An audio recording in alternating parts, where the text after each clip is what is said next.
नमस्कार। आप देख रहे हैं तहलका वर्धा और मैं हूं मयंक उपाध्याय। जब अपने ही शहर में आपको सहमने की डरने की जरूरत हो, इससे शर्मनाक बात और कुछ नहीं हो सकती। पिछले 2 दिनों से वर्धा में एक वीडियो वायरल हो रहा है जिसमें महात्मा गांधी अंतर्राष्ट्रीय हिंदी विश्वविद्यालय के सुरक्षा अधिकारी और उनकी वाइफ के द्वारा एक लड़की पे ताबड़तोड़ हमले किए जा रहे हैं।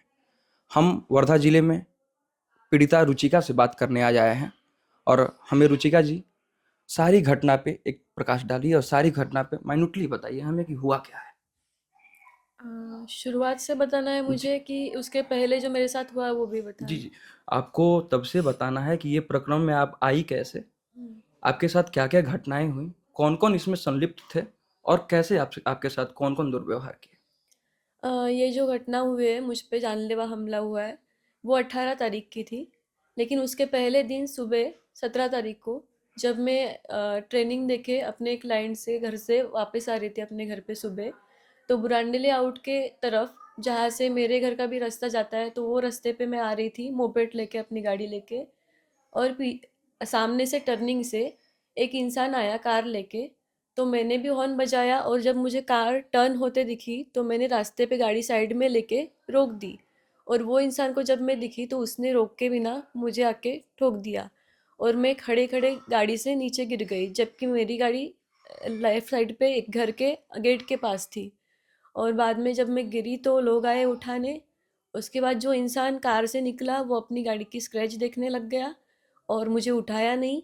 उसके बाद मैं उसको बोलने लगी कि तुझे दिखता नहीं है क्या, तो उसके बाद उसने मुझे सुनाना शुरू कर दिया। उसके बाद उसने मुझे धमकी दी कि तुझे जो करना है वो कर ले।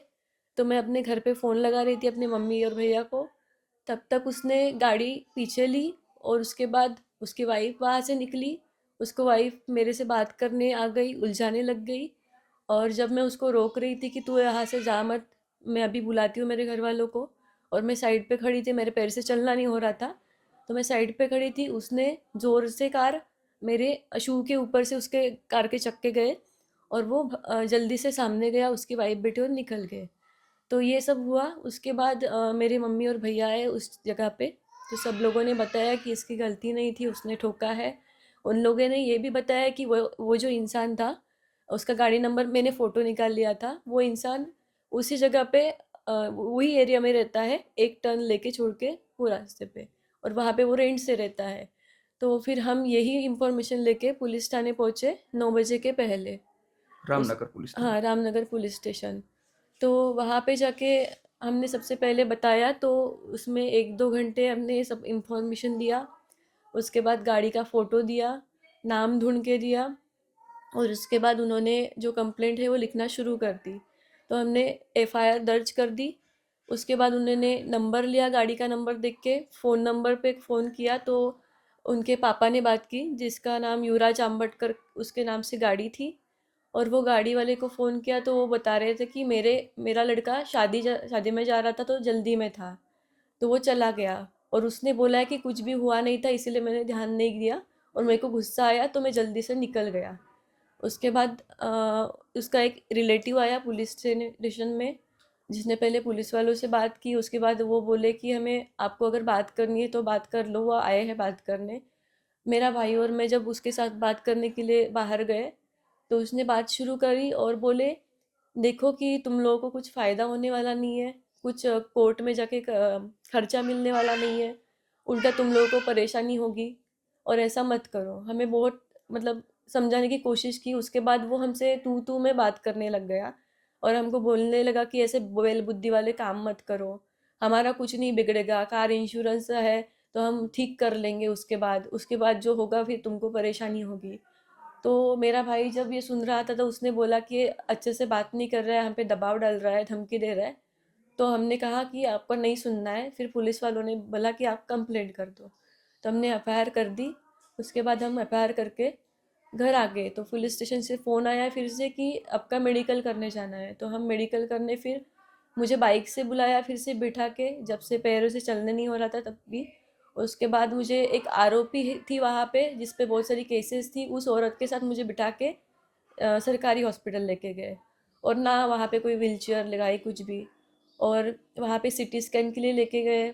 उसके बाद एक्सरे कराया पहले तो, क्योंकि सर पे चोट नहीं है मैंने ऐसे बोला था, मेरे शोल्डर पे, नी पे और थोड़ा रिस्ट पे चोट थी। तो उन्होंने एक्सरे भी किया और उसके बाद रिपोर्ट्स वो मैडम को दे जो आए थे, उनके साथ फिर पुलिस स्टेशन वापस आई। उसके बाद हम घर आ गए और मैंने पुलिस से जब पूछा कि इसके बाद की प्रोसीजर का क्या होगी, तो वो बोले कि उस पर एफआईआर दर्ज हो गई है, जो भी होगा वो कोर्ट में होगा। तो आपका अब यहाँ से कोई मतलब ये नहीं है कि आप यहाँ पे आके पूछो करके। पुलिस वाले हाँ, नहीं थे? ज़रूरत नहीं है, वो आपको डायरेक्टली बुला लेंगे कोर्ट से। तो हम ऐसे करके घर में आ गए। उसके बाद ये दिन तो निकल गया। फिर दूसरे दिन मैं ज़्यादा लगा नहीं था, तो मैं ये गाड़ी ना लेके जाके, जो पहचान में नहीं, मेरी बाइक है, तो मैं वो लेके अपने जॉब पे पहुंच गई। और मैं उस दिन सर पे थोड़ा सा दुख रहा था, तो मैं हेलमेट नहीं पहनी उस दिन, स्कार्फ पहनी जो मैंने अगले दिन पहना था जब उसने ठोका था। तो मेरा हॉस्पिटल का काम करके मैं घर पे आ ही रही थी 3 बजे के आसपास, और मेरा घर का रास्ता भी वही है। वो रास्ते से आते आते मेरा पीछा कौन करते आ रहा था मुझे ये याद नहीं, लेकिन जब मैं वो रास्ते पे आई आसपास के, जहाँ पे चक्की का आटा चक्की है, वहाँ से मुझे एक इंसान मेरे सामने जाते दिखा बाइक से, टकला सा है करके, लेकिन उस पे तरफ ध्यान नहीं गया, फेस नहीं दिख रहा था पीछे से। और जैसे मैंने टर्न की गाड़ी, तो उसके बाद वो इंसान पीछे मुड़ मुड़ के देख रहा था, तो मुझे एकदम से क्लिक हुआ कि वही इंसान है। तो मैंने गाड़ी स्लो की, तो उसने गाड़ी स्लो करने के बाद सामने आके ओवरटेक करके रोक दी, जिससे मैंने फ़ोटो भी निकाल के रखा है। आप और वहाँ डर गई थी? हाँ, मतलब जो इंसान ने मुझे कल धमकी दी थी, रिपोर्ट की थी, वो फिर से मुझे दिख गया और गाड़ी रुकी। और मैं डर गई, तो मैं अपना फ़ोन निकाली घर पे फ़ोन लगाने के लिए। तब तक वो मुझे बोला कि मुझे आपके फ़ोटो भी लेनी है, बाइक की भी फ़ोटो तेरी ले ली है मैंने, और उसके बाद तू ही है ना वो कल की रिपोर्ट करने वाली, अब तेरा देख क्या करता हूँ, तू बचती है कि नहीं। ऐसा उसने मुझे धमकी दे दी। और मैंने तब उसका फ़ोटो निकाल लिया, क्योंकि मैं वीडियो रिकॉर्ड करने वाली थी, लेकिन गलती से फ़ोटो आ गया। उस फोटो में फिर उसके पीछे अपोजिट साइड से कार आते दिखेगी, जो मेरे पास फोटो है। उसमें जो कार आ रही थी, जो सुधीर फरफाटे की थी, लेकिन एक अननोन कार आ रही है समझ के मैंने ध्यान नहीं दिया। वो कार आई, हॉर्न बजाया, और हॉर्न बजाने के बाद वो इंसान को उसने साइड होने के लिए इशारा कर दिया और हॉर्न बजाने लग गया। और मैं जो अपने लेफ़्ट साइड से जाते हैं वही रास्ते पे खड़ी थी, वहाँ से मैंने फ़ोटो लिया है। तो उसी रास्ते पे मैं खड़ी थी, उसने हॉर्न बजा के उसको जाने के लिए कह दिया। मैं मुझे लगा कोई कार वाला होगा, उसको हटा रहा होगा तो वो चला जाएगा। फिर भी उसने कंटिन्यू हॉर्न बजाया, और मैं इरिटेट होके जब उनको बोली कि साइड से रास्ता है, इशारे से चले जाओ, तो फिर भी उन्होंने हॉर्न बजाया। तो फिर मैंने अपना फ़ोन रख के गाड़ी साइड में लगा ली, क्योंकि मुझे इनको फ़ोन करना था। और मैं जैसे बाइक से उतरी और फ़ोन में देखी कि उनका नंबर डायल करो और फ़ोन लगाऊँ, तब तक वो गाड़ी मेरे पास आके रुकी, जबकि उनके पास रास्ता था। वीडियो में दिख रहा है कि मैंने गाड़ी रोड के साइड पे लगाई है।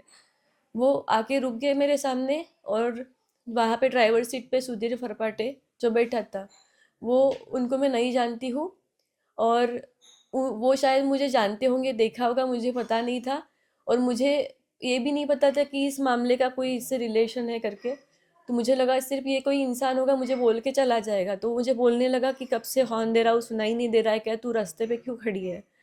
तो मैंने पहले रिस्पॉन्स नहीं दिया, मैं टेंशन में थी। तो उसके बाद उसने फिर बोलना शुरू कर दिया। तो मैंने उनको बताया कि वो जो इंसान रुका था, वो बीच में था और उसने मुझे आके क्रॉस किया था। और वो जो धमकी देके निकला है, वो गुंडे जैसा मुझे आके रोका है और धमकी देके निकला है। मैंने 2-3 बार ये बात उनको समझाई, फिर भी वो मुझे बोल रहे थे कुछ ना कुछ कि ये जगह है क्या बात करने वाली। मैंने उनकी तरफ ध्यान नहीं दिया और बोला कि आप यहाँ से निकल जाओ, रास्ता दिया है। फिर भी वो अब गाड़ी से बाहर निकल के मुझसे बहस करने लग गए। उसके बाद उसकी वाइफ भी गाड़ी से निकल गई, और फ़ोन लगा के किसी और को बोलने लगे, ये गाड़ी का नंबर नोट करो, ये लड़की का कुछ मैटर है और इसका ऐसा का तैसा करना है। ये सुन के मुझे डर लग गया। फिर मैं सोचा नहीं कुछ, तो मैंने अपना भी कैमरा ऑन कर लिया। उसके बाद जो बोलने लगा कि तेरे बाप का रस्ता है क्या, तुझ्या बापाचा रस्ता आहे का, तू रस्त्यावर का उभी आहे. मी म्हटलं उभी नाही राहू शकत का. तो बोलला तू असं बोलू नाही शकत. मी जेव्हा की त्याला सांगितलं होतं, मी त्याला म्हटलं आता माझी रस्त्याच्या गाडी साईडला आहे, तू चाललं जा. तरी पण तो बोलून मला त्रास देत होता. त्याच्यानंतर मी त्याच्याशी बोलणं सुरू केलं, की म्हटलं तू, मी पण त्याला तू करून बोलली, कारण मी त्यांना पहिले रिस्पेक्ट तुम्ही म्हणून बोलली, पण त्यांनी वाईट पद्धतीने बोलणं सुरू केलं. जेव्हा त्यांनी मला म्हटलं, की "तुझ्या बापाचा रस्ता आहे का?" मी पण शेवटी त्याला तेच उत्तर दिलं, "तुझ्या बापाचा पण रस्ता नाही आहे." आणि मी हे एवढंच बोलली, शिवी नाही दिली त्याला. त्याच्यानंतर तो मला म्हणू लागला, की "मी टॅक्स भरते, तू टॅक्स भरते का?" मी म्हटलं, "इथे सगळेच टॅक्स भरतात, मी पण भरते. तुझ्या पावती दाखव. तुझं नाव काय आहे? तू करते काय?" आणि गाडीची चाबी काढून घेण्याचा प्रयत्न करत होता. त्याची वाईफ पण माझ्या अंगावर येत होती. मी तिला म्हटलं, की दूर राहा, हात नको लावू." तर ती व्हिडिओमध्ये ज्या पद्धतीने बोलते तुम्ही बघितलं असेल, ते तसे बोलू लागले. आणि काही वेळाने मी जेव्हा गाडीच्या थोडी मागे झाली, तो बोलता-बोलता आला आणि त्यांनी डायरेक्ट मला मारणं सुरू केलं. आणि त्याआधी त्यांनी एक फोनवर हे पण सांगितलं होतं, "हे बघा मी लाईव्ह आहे आणि ही मुलगी मला सांगत आहे, की मी इथे काय करू शकतो?" रागारागाने तो तसा म्हणत होता. तर मला त्याची थोडी भीती वाटली. आणि त्याच्यानंतर तो मारायला सुरुवात केली, तर मग मला काही सुचलं नाही. आणि त्याच्यानंतर जेव्हा त्यांनी मला एक मारलं आणि मी त्याला ढकलून साईडला पळण्याचा प्रयत्न केला. त्याची वाईफ आली. माझा स्कार्फ ओढला, माझे कपडे ओढण्याचा प्रयत्न केला आणि त्याच्यानंतर त्यांनी मला मारलं. आणि 1-2दा मारल्यानंतर पण सुद्धा ते थांबले नाही. त्यांनी मला अ, जसा माझा फोन पडला, मी पडली. मी फोन उचलून पुन्हा उठली. त्यानंतर त्यांनी मला येऊन पुन्हा परत पाडलं आणि त्याची बायकोनी पण येऊन मिळून मला धक्काबुक्की केली आणि त्यानंतर त्यांनी मी खाली पडल्यानंतर पण माझ्या डोळ्या आणि नाकावर जोराने मारलं. म्हणजे त्यांनी पण छातीवर मारलं होतं तुझ्या हां. सांगण्याचं?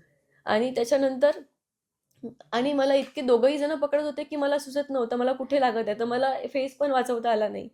त्यानंतर मला पाडलं आणि त्याच्यानंतर मारून मी लगेच रोडवर अशी साईडला झाली.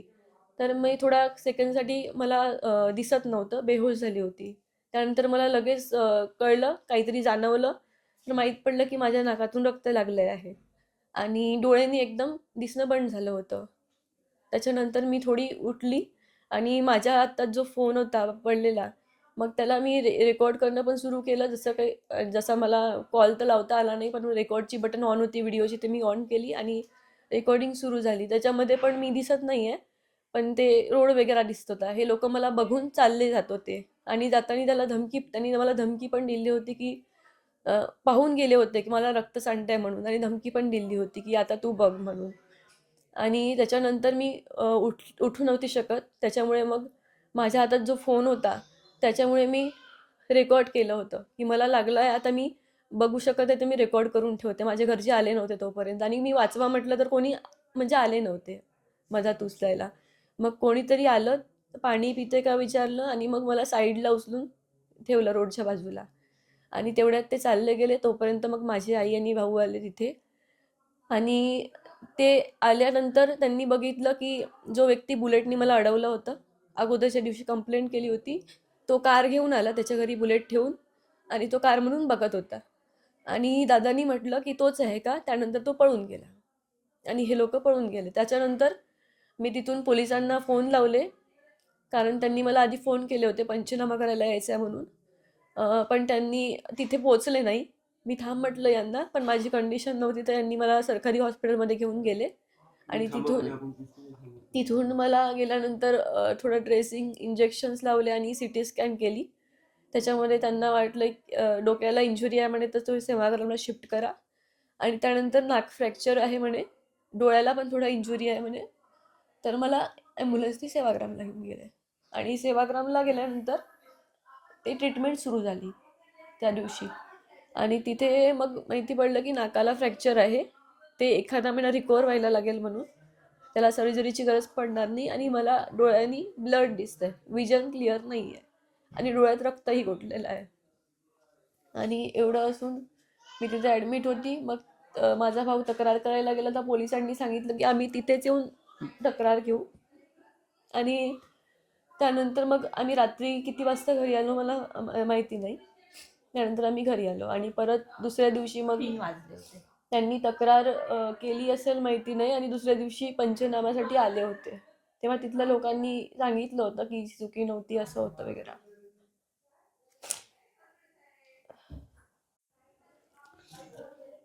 जब आप अपने शहर में हों, आप पैसे कर रहे हों, नौकरी कर रही हों, उसी शहर से रोज आना जाना हो रहा है आपका, तमाम लोगों का, उसी शहर में किसी अनजान के द्वारा पीट देना, मार देना, बदतमीजी करना, गाली गलौज करना, उसकी वाइफ के साथ वो भी मार दी। आप बीच रोड पे लेटे रहे। उसके वीडियो में प्रत्यक्षता ये दिख रहा है कि उसको पीटने के बाद आप मम्मी मम्मी करके चिल्ला रही हैं, भैया करके चिल्ला रही हैं। इतना असहाय तरीके से उसने पीटा आपको, उसने बदतमीजी की आपसे। पुलिस से आपकी क्या क्या दरख्वास्त है कि उस पर किस तरीके की एक्शन लिया जाए? पुलिस से मुझे हेल्प चाहिए कि उन पे जो भी कानूनी तरीके से है कार्रवाई की जाए, लेकिन उनको पहले तो अटक किया जाए, क्योंकि जिसने मैंने पहले दिन जिसकी एफआईआर की थी उसने मुझे आके धमकी दी गई, उसने मुझ पे जानलेवा हमला किया है। और अभी भी जो हो गया है और उनको अभी भी मतलब पुलिस ने अटक नहीं किया है, तो उसके वजह से मुझे और धोखा है, क्योंकि मुझे वो भी इंसान धमकी देके चला गया था। और बाकी लोगों को वो फ़ोन कर कर के हमारे बारे में मतलब कुछ अनाप शनाप बोल रहा है कि मतलब मैं डर जाऊँ या घर वाले डर जाए, इस तरीके से प्रेशर आ रहा है। तो उस तरीके से मेरा बोलना है कि सब लोग हेल्प करिए और पुलिस प्रशासन ने ध्यान देना चाहिए। उसके बाद एसपी सर हो, आप अपने वर्धा के जो भी है प्रशासन, उन्होंने सबने इस पे थोड़ा सा कार्रवाई करना चाहिए, क्योंकि आज मैं अगर चुप बैठ गई तो कल मेरे साथ कुछ भी हो सकता है। अभी हम मेरी सेफ्टी के लिए कुछ भी उन्होंने नहीं किया है, तो इसलिए मैं चाहती हूँ कि इस पे एक्शन लिया जाए। वो सुधीर खरकटे महात्मा गांधी अंतर्राष्ट्रीय हिंदी विश्वविद्यालय के सुरक्षा अधिकारी हैं, हाँ। जो सारे विश्वविद्यालय का सुरक्षा उनके अंदर आता है।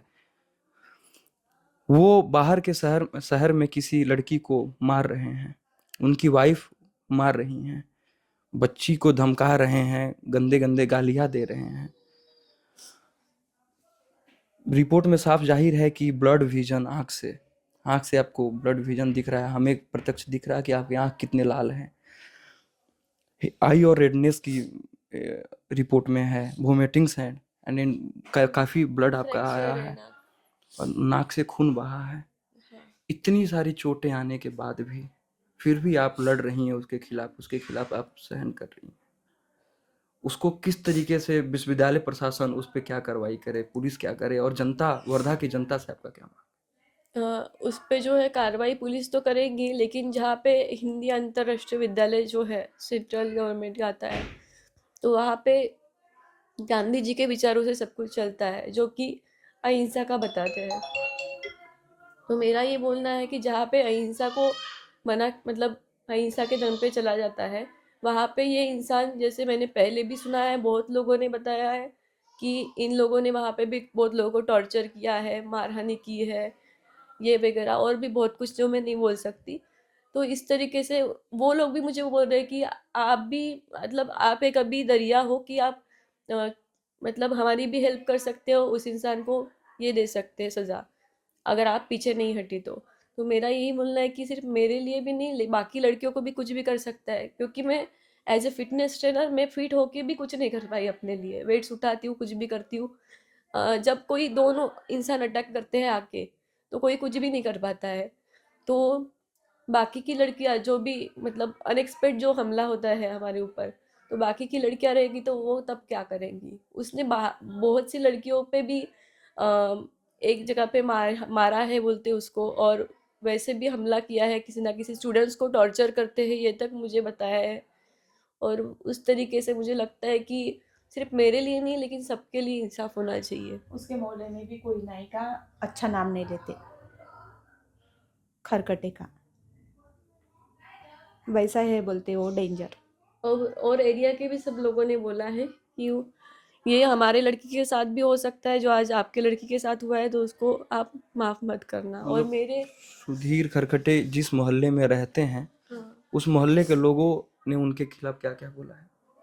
उन लोगों ने मेरी मम्मी ये और भाई छोटा को बोला लड़का है है। जिसके मैं घर के मंदिर ऊपर में से जाती वीडियो ना बनाया रोज, था ना।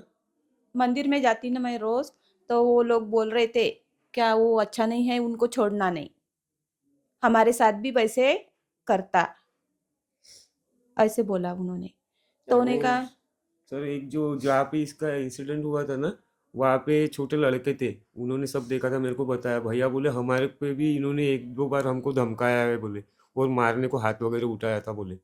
तो बोले आप इसको छोड़ना मत बोले, हम भी आएंगे बोले, लगे तो हमने भी देखा है बोले जुआ, बोले आपके बहन के साथ में, ये तो बहुत ही डेंजर, आज तो बोले हद हो गई बोले, उन्होंने भी बताया था। हमारे को भी बहुत बार बोले इन्होंने गाली गलौज वगैरह किया है बोले, और वो लड़के मेरे उधर पहचान का भी है। वार्ड नंबर भी आके देखा ना, पंचनामा होके उन्होंने भी देखा कि अपने मोहल्ले में ने का वो बहुत हंगामा कर रहा है वो। और मेरे दूर के रिलेटिव्स है, चाचा लगते हैं। तो वो जो दादाजी हैं उनसे इनका रिलेशन होगा, कुछ पहले से पहचानते होंगे, तो वो उनके घर पे जाके भी बोल रहे हैं कि केस मत करो, हम माफ़ी मांगते हैं और हमने जानबूझ के नहीं किया है। और मेरे बारे में झूठा उनको बोल रहे हैं कि इसने गाली दी, जबकि मैंने वीडियो में ऐसा कुछ किया नहीं है। मैं बचपन से स्कूल से लेके अभी तक गाली नहीं दी हूँ किसी को, ना मैंने किसी पे हाथ उठाया है अभी तक। तो मुझे ये सब कुछ पसंद नहीं है, इसीलिए मैंने किसी और की हेल्प नहीं मांगी है। मैं सिर्फ कानून के मदद से अभी चलना चाहती हूँ, जो भी है, तो मुझे उसी से हेल्प चाहिए बस।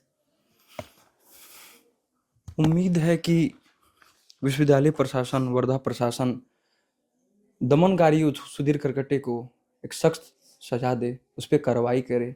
और वर्धा की जनता से, वर्धा के लोगों से ये भी आह्वान है कि आप बच्ची का साथ दे, बच्ची के साथ न्याय के लिए खड़ा हूँ। धन्यवाद। देखते रहिए तहलका वार्ता।